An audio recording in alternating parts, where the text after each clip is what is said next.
बिस्मिल्लाहिर्रहमानिर्रहीम। अस्सलाम वालेकुम व्यूअर्स।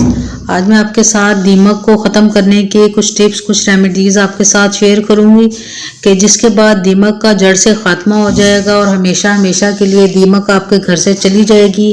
तो इसके लिए सबसे पहले कुछ थोड़ी सी इन्फॉर्मेशन आपके साथ शेयर करूँगी कि हम अक्सर दीमक से परेशान होते हैं कि ये दीमक लग गई है और हमारे फर्नीचर को ख़राब कर देगी, लेकिन दीमक से बढ़कर भी एक चीज़ होती है घुन, जो कि दीमक तो नज़र आती है और हम उसका कोई ना कोई इलाज, कोई हल निकाल लेते हैं, लेकिन जो घुन लगा होता है उसका हम पता ही नहीं लगा पाते और देखते ही देखते जब हमारा फर्नीचर गिर जाता है, लकड़ी की अलमारियाँ, सेफ बिल्कुल गिरने को हो जाती हैं, तो फिर हमें पता चलता है।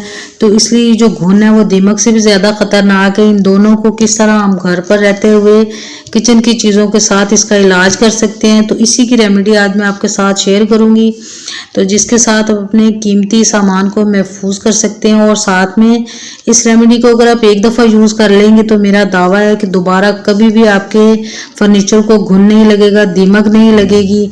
तो उम्मीद है फिर सारी उम्र के लिए आपके घर से दीमक का, इसका घुन का खात्मा हो जाएगा। और स्यूंक भी इसी को बोलते हैं। अगर स्यूंक के अलावा भी कुछ बोलते हैं तो बस आप मुझे कमेंट करके ज़रूर बताइएगा। मुझे खुशी होगी जब आप मुझे गाइड करेंगे और मुझे किसी नई चीज़ के बारे में पता चलेगा। तो आज मैं आपके साथ दीमक और घुन की जो रेमेडी है वो शेयर करूंगी। अगर आप चाहते हैं कि आपका घुन और दीमक हमेशा हमेशा के लिए ख़त्म हो जाए तो बस मेरे साथ रहना है, वीडियो को एंड तक देखना है, ताकि आपको सही तरह से पता चल सके कि आज मैं किस तरह की इन्फॉर्मेशन आपके साथ शेयर कर रही हूँ। तो चलिए फिर शुरू करते हैं अपनी आज की इस रेमेडी को। बिस्मिल्लाहिर्रहमानिर्रहीम। तो सबसे पहले बस मैं आपको दिखाना चाह रही हूँ कि ये घुन और दीमक में क्या फ़र्क होता है। तो वो ये जो देख रहे हैं आपके किसी भी फर्नीचर के ऊपर इस तरह मिट्टी की जो लेयर सी बन जाती है, तो इसके अंदर जो होता है वो दीमक का कीड़ा होता है जो अंदर अंदर से हमारी लकड़ी को खा जाता है। और जब तक हमें इसका पता चलता है तो हम कुछ नहीं कर पाते। तो नीचे नीचे से सारी जो लकड़ी होती है वो खोखली हो जाती है, तो ये इस तरह से नज़र आती है। तो इसका हम कोई ना कोई हल निकाल लेते हैं। बाज़ दफ़ा बाज़ार से हम स्प्रे भी ला के कर लेते हैं तो उससे भी ये ख़त्म हो जाती है, लेकिन जब तक हम उसको ढूंढते हैं, स्प्रे को लाते हैं, तब तक ये काफ़ी फैल चुकी होती है। तो अक्सर हमारे जो फ्लोर होता है, वुडन फ्लोर, जो फर्श सा बिछा लिया होता है हमारे लकड़ी का, उसमें ये ज़्यादा नज़र आती है, ज़्यादा उसको ख़राब करती है। लेकिन जो बस घुन होता है वो नज़र ही नहीं आता। तो वो उसको मैं आगे चल के आपको पिक्चर में दिखाऊंगी कि घुन कैसा होता है। तो इनमें काफ़ी डिफरेंस होता है दीमक और घुन में। तो इन दोनों का इलाज आपके साथ शेयर करूंगी। तो सबसे पहले वो जो हम घुन लग जाता है हमारे फर्नीचर को, उसके लिए रेमेडी तैयार कर लेते हैं। तो इसके लिए, इस रेमेडी को बनाने के लिए बस ये सबसे पहले मैंने तंबाकू ले लिया, खुला तंबाकू। अक्सर गांव में, देहात में जो बूढ़े लोग हुक्का पीते हैं तो ये वो वाला तंबाकू है जो वो अपने हुक्के में इस्तेमाल करते हैं। अगर आपको ये ना मिले तो आप इसकी जगह सिगरेट के अंदर से भी इस जो तंबाकू है उसको निकाल के यूज़ कर सकते हैं। और ये दो इंग्रेडिएंट्स हैं, इसी के साथ हम अपने इस घुन का इलाज करेंगे। सबसे पहले इसको थोड़ा थोड़ा मैंने खोल लिया है, क्योंकि हमने इसके अंदर की जो दूसरा केमिकल, दूसरा तेल यूज़ करना है। कैरोसिन ऑयल इसको बोलते हैं, कैरोसिन बोलते हैं, और साथ में इसको मिट्टी का तेल आम जुबान में कहते हैं।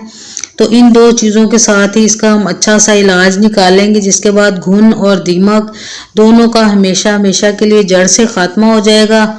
और अब बस ये मैंने इसके अंदर मिट्टी का तेल डाल दिया है। ये बिल्कुल पानी की तरह होता है, लेकिन इसको आग लग जाती है। आप जिस तरह पेट्रोल जलता है इसी तरह ये मिट्टी का तेल भी जलाने के काम आता है लकड़ियों को।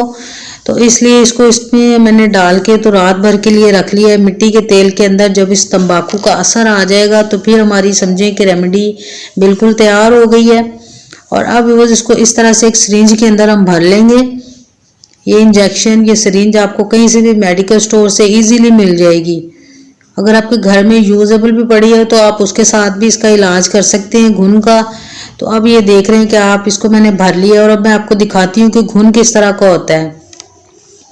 तो बस ये मेरी एक दरवाजे के ऊपर घुन लगा हुआ है, तो उसकी मैं पिक्चर आपके साथ शेयर कर रही हूँ। तो ये आप देख सकते हैं कि बज़ाहिर ये नज़र नहीं आ रहा, लेकिन कैमरे को थोड़ा सा क्लोज करके मैंने देखा है तो आप देख रहे हैं कि छोटे छोटे जो सुराख हैं, ये घुन इस तरह से हमारी लकड़ी को लग जाता है, जो नज़र नहीं आता। लेकिन इसके बाद भी हमारा फर्नीचर बिल्कुल तबाह बर्बाद हो जाता है। और जब तक आप इसका कोई हल ढूंढते हैं तो ये अंदर से इतना खोखला हो जाता है कि बाज़ दफ़ा बस हाथ लगाने से ये गिर भी गिर भी सकता है। दरवाज़ा है, कोई आपका सोफ़ा है, बेड है, अलमारी है, कुछ भी है, अगर ये घुन उसके अंदर लग जाए तो ये दीमक की तरह ही हमारे फर्नीचर को ख़राब कर देता है और फिर हमारा फर्नीचर बस बाहर फेंकने के काबिल ही रहता है। तो इस तरह से वो इन छोटे छोटे सुराखों के अंदर अगर आप एक दफ़ा भी इस मिट्टी के तेल और तंबाकू वाला ये जो हमने मिक्सर से तैयार किया उसको भर लेंगे तो ये इधर से बढ़ेगा नहीं, बिल्कुल अंदर ही इसके कीड़े मर जाएंगे। अगर बाहर भी नहीं निकलेंगे तो फिर बस फैलेंगे भी नहीं।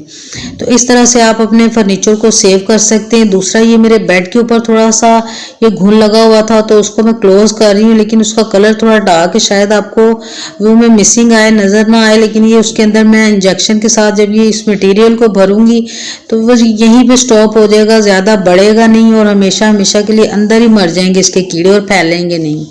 तो बहुत कारगर टिप है, आप इसको ज़रूर ट्राई करिएगा, उम्मीद है आपको बहुत अच्छी लगेगी। तो अब बस दीमक का इलाज मैं आपके सामने शेयर करूंगी आपके साथ। ये जो बचा हुआ दूसरा तंबाकू था वो एक मैंने बाउल के अंदर डाल लिया, बिल्कुल बेज़रर है, इसको लोग तो पीते हैं तो इसलिए मैंने इसको खाने वाले बर्तन में ही बना लिया है। मिट्टी के तेल की थोड़ी सी बू होती है तो वो भी जब धो लेते हैं हम तो आसानी के साथ चली जाती है, लेकिन अगर आप फिर भी काफ़ी हेल्थ कॉन्शियस हैं तो आप जो है उसको अलहदा बर्तन में भी बना सकते हैं इस रेमेडी को। तो अब वह सबसे पहले इस तम्बाकू के अंदर मैंने पानी का एक गिलास डाल के रात भर के लिए इसको रख दिया है। तो आप देख रहे हैं कि रात भर रखने के बाद कितना अच्छा सा असर आ गया पानी के अंदर। तो अब बस इसके अंदर ये मिट्टी का तेल हाफ कप के बराबर बस इसके अंदर मैंने डाल लिया और इसको डालने के बाद अच्छी तरह से हम हिला लेंगे। तो अब बस ये दीमक की हमारी जो रेमेडी थी वो भी तैयार हो गई है। देख रहे हैं आपके सिर्फ ये 50 रुपये का ये जो तंबाकू हमने लिया और 50 का अगर आप मिट्टी का तेल लें और 20 का अगर तंबाकू लें तो ये हमारी जो रेमेडी है पूरे 100 रुपीज़ में आप इसको इन दोनों के ऊपर अप्लाई कर सकते हैं। साथ में आप घुन का खात्मा कर सकते हैं, अपनी दीमक का खात्मा कर सकते हैं। तो ये काफ़ी खुला डुला सा नुस्खा हमारा तैयार हो गया है। और अब इसको हम अपनी एक स्प्रे बोतल में रख लेंगे जो कि अमूमन हर घर में होती है, लेकिन अगर आपके पास फालतू है, बिल्कुल फेंकी हुई है, तो आप उसमें भी इसको यूज़ कर सकते हैं, क्योंकि इसकी स्मेल हो सकता है ना जाए और फिर आपको स्प्रे बोतल को फेंकना पड़े। तो इसलिए आपने इसको ख़राब वाली बोतल में ही भरना है। और अब इसको भर के तो आपका ये जो दीमक को ख़त्म करने वाला वो स्प्रे है वो बिल्कुल तैयार हो गया है। और मैं आपको दिखाती हूँ कि इसको हमने किस वाली दीमक के ऊपर डालना है, अप्लाई करना है, तो फिर किस तरह से हमारी ये दीमक जो है हमेशा हमेशा के लिए ख़त्म हो जाएगी। ये देख रहे हैं आपके स्प्रे बोतल अच्छा सा काम कर रही है। तो अब हमने इसको उस जगह पे अप्लाई करना है जहाँ पे हमारी दीमक जो लकड़ी की तरह, लकड़ी के ऊपर मिट्टी की जो लाइन से लग जाती है, नज़र आती है, तो उसके ऊपर इसको हमने छिड़काव करना है। और कम से कम 7-8 दफ़ा जब आप इसको छिड़काव करेंगे, या आप देख रहे हैं कि जो मिट्टी की लेयर लगी हुई है हमारे किसी भी दरवाजे के ऊपर या आपकी किसी भी कैबिनेट के ऊपर लगी हो, तो मेरे क्योंकि लगी हुई नहीं थी इसलिए पिक्चर के ऊपर मैं आपको दिखा रही हूँ। इस तरह की जहाँ पे भी आपकी दीमक लगी हुई है तो उसके ऊपर आपको इसको कम से कम 5-6 दफ़ा छिड़काव करना है। तो बस ये कैरोसिन यानी जो मिट्टी का तेल है, इसी जो कीड़े अंदर ही मर जाते हैं, उनकी अफजाइश नहीं होती, तो इसलिए वो हमेशा हमेशा के लिए जब ख़त्म हो जाते हैं तो फिर वो दोबारा लगते ही नहीं है। तो अक्सर होता ही है कि गीली जो लकड़ी होती है जब उसका हम फर्नीचर तैयार कर लेते हैं तो उसके साथ भी ये घुन लग जाता है या ये स्यूंक और ये दीमक लग जाती है। बाज़ दफ़ा जब हम घर नया बनाते हैं तो उसकी जो बुनियादों में मिट्टी होती है, मिट्टी के अंदर ये दीमक होती है, तो उसकी वजह से भी ये दीमक हमारे फर्नीचर को लग जाती है। जो वुडन फ्लोर हमने बनाया होता है, फर्श वगैरह, तो उसको भी लग जाती है। तो उसी से जब ये एक कीड़ा भी दाखिल हो जाता है घर में तो हमारे सारे फर्नीचर को ख़राब कर सकता है आपके को। बस अगर वीडियो आपको अच्छी लगी है तो ज़रूर वीडियो को लाइक कर दें, और अगर आप मेरे चैनल पर नए हैं और फर्स्ट टाइम मेरी वीडियो को देख रहे हैं तो ज़रूर चैनल को सब्सक्राइब भी कर लीजिए। फिर मिलेंगे बस इंशाल्लाह ताला बहुत जल्द इसी तरह की एक न्यू रेमेडी के साथ, न्यू रेसिपी के साथ। तब तक के लिए अल्लाह हाफिज़।